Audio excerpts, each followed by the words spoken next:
ជាកិច្ចបន្តដោយគៀនអតិថិជនកំពូលនាយកនាយកិត្តិយសសូមគោរពអញ្ជើញឯកឧត្តមវង្សស្រីវិសុទ្ធឧបនាយករដ្ឋមន្ត្រីប្រចាំការរដ្ឋមន្ត្រីទទួលបន្ទុកពីស្តីការគណៈរដ្ឋមន្ត្រីគ្រប់អញ្ជើញឡើងទៅលើវេទិកាសូមគោរពអញ្ជើញ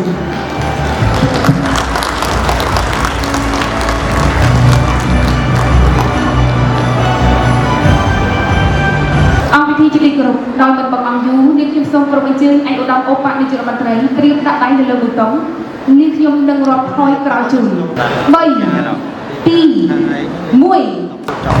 សូមអបអរសាទរកម្មវិធីស្នាមពលមានតែកំណត់នេះក្នុងស្ថានភាពទឹកគិសបច្ចេកវិទ្យានិងនវានុវត្តន៍សូមបច្ចេកវិទ្យាសាទរចា៎ខ្ញុំសូមគោរពអរគុណឯកឧត្តមឧបនាយករដ្ឋមន្ត្រីនិងឯកឧត្តមរដ្ឋមន្ត្រីសូមចា៎ឯកឧត្តមភាពការដល់កិត្តិយសបន្តទៅលើវេទិកាសិនដើម្បីធ្វើជាសក្ខីភាពនៅក្នុងពិធីថតរូបជាមួយនឹងហត្ថលេខីសម្រាប់អនុស្សាវរីយ៍នៃការជួបជុលគ្នាចំនួន8ផ្សេងគ្នានាពេលបន្តិចទៀតនេះ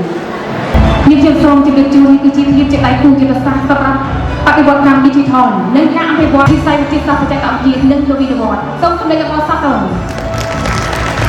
ចាសសូមអរគុណហត្ថលេខីចាសសូមអរគុណចាសជាបន្តគឺជាកិច្ចសហការ